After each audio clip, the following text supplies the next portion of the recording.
We'll see if this works this time. Sorry, I had to start the video over, but we'll just pick up from here. But how did this mindset, control system, and tool of warfare get created?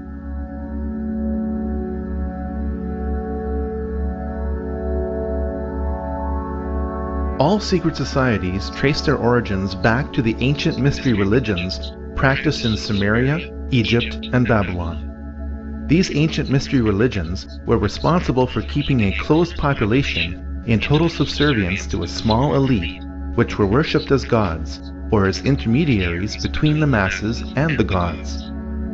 And that's what Nimrod was, okay? And that's what all these people study. That's what the Egyptians were attempting to do. That's what the Assyrians and the Babylonians and the Romans and the Greeks and the Medo-Persians, and that's what everybody attempts to do. And that's what we're living under right now. Okay, so these are their secrets being exposed. All right, so let's go back to where we were at. They were at like 14 minutes. On intimidation instead of free choice, on guerrillas by night instead of armies by day. It is a system which has conscripted vast human and material resources into the building of a tightly knit, highly efficient machine that combines military, diplomatic, intelligence, economic, scientific, and political operations. Its preparations are concealed, not published. Its mistakes are buried, not headlined. Its dissenters are silenced, not praised. No expenditure is questioned, no rumor is printed, no secret is revealed. Government at all levels must meet its obligation to provide you with the fullest possible information outside the narrowest limits of national security. And so it is to the printing press, to the recorder of man's deeds, the keeper of his conscience, the courier of his news, that we look for strength and assistance, confident that with your help, man will be what he was born to be, free and independent.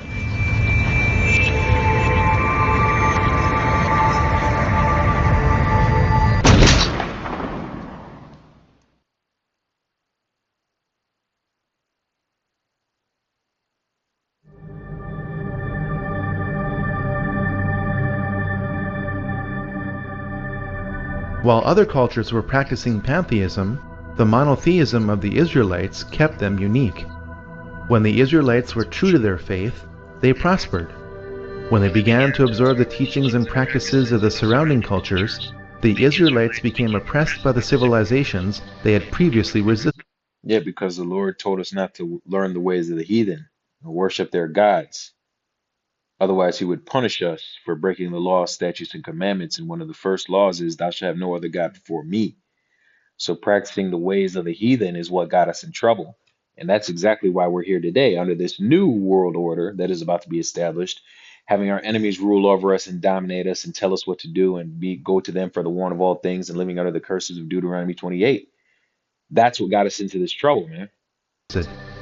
Those within Judaism who were tempted by the occult practices of the surrounding cultures became the vehicle by which secret societies continued right up to today. And he says Judaism like that's what we were practicing. No, we were practicing the laws, statutes, and commandments of the Bible, the Torah. Okay, this Kabbalah, this Talmud, the Babylonian Talmud, this even this flag you see right here. Okay, that does not represent the Israelites. Those are the little hats. Those are Edomites. Those are the people that are currently in rulership over the world. The true Israelites are the so-called Negroes, Latinos, and Native Americans. So even this documentary goes off a little bit with the assumption that the ancient Israelites, the descendants of Jacob, the patriarch, are the people that represent this flag and are the people that study the Kabbalah and the Talmud. No, no, and that is not the Star of David. Okay, there is no Star of David. All right, that's the symbol of a false god. All right, and this is what gets the Israelites in trouble. But the true Israelites are not recognized today. They're not recognized as being the people of the Lord today. They're recognized as bywords and proverbs, as it said they would be in Deuteronomy chapter 28. Practitioners of the occult within Judaism codified their beliefs in a sub-religion which became known as Kabbalah. On the surface, Kabbalism appears to be Judaism. And that language that she has tattooed on the back of on the back of her neck, see, that's a white woman. That's not a Israelite woman. It's not a melanated woman. That is a European. That is a Edomite. Okay. Now, can Israelites look like that? Of course they can, but don't get it twisted. The vast majority, the most popular prototypical phenotype of an Israelite is one of deeply, richly melanated skin. All right. And that language that she has printed on the back of her is not the real Hebrew. That is the Assyrian script. Okay. That is the Assyrian script. The Jews, the real Jews of Judah, Benjamin, and Levi, didn't use that language. Okay, that is a fake, falsified language that came later. Okay, the true Hebrew is the Paleo Hebrew. Okay, look that up, and you can see what that actually looks like. Just type in Tetragrammaton, and you'll see the Paleo Hebrew. In reality, it is the exact opposite of Judaism. The Kabbalah offers an occult counter-explanation to the revelations of the Jewish prophets and the history of the Israelites. The Kabbalah depicts Moses as an occult figure. The Kabbalah is J-ish black magic. Okay, the Kabbalah is J-ish black magic, and they say that Moses was an occult member trying to get the Israelites to follow the ways of Egypt, when Moses was the exact opposite. Okay, it is said that Moses, in scripture, say that Moses actually would refuse to be called the son of Pharaoh's daughter. So, whose purpose was to initiate the Israelites back into the more enlightened and advanced teachings of Egypt. We must grasp this if we are to understand much of what is happening in Israel today. And Israel today, again, is not the Israel of the Bible. We must also understand that the teachings of all secret societies flow through the Kabbalah. A girlfriend of mine was going all the time and to these classes. They're classes. It's the Kabbalah Learning Center. And basically the Kabbalah is the mystical interpretation of the New Testament.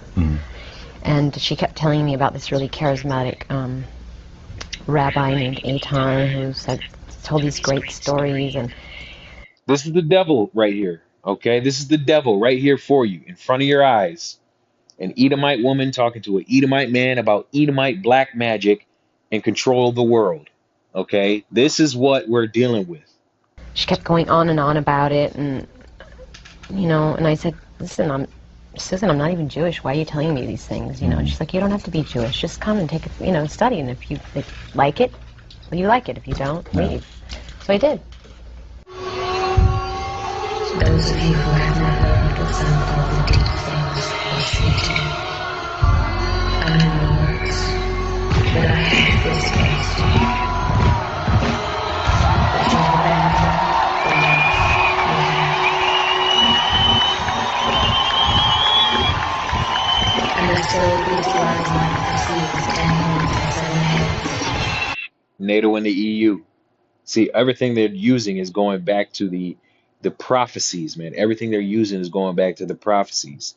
The prophecies state that we are going to take back over what's rightfully ours when Lord Yahweh sends back Yahushai. And a blasphemous name upon his head, and the beast that I saw was like a leopard, his feet were like the bear's, and its mouth was like a lion's mouth, and to it the dragon of his power.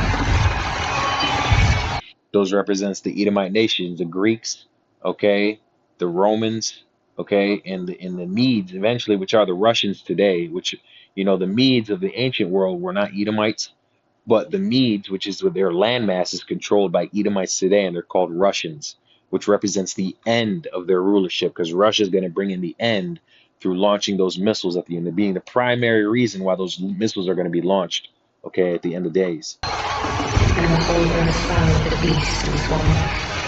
And they worship the beast, saying, who is like the beast, and who...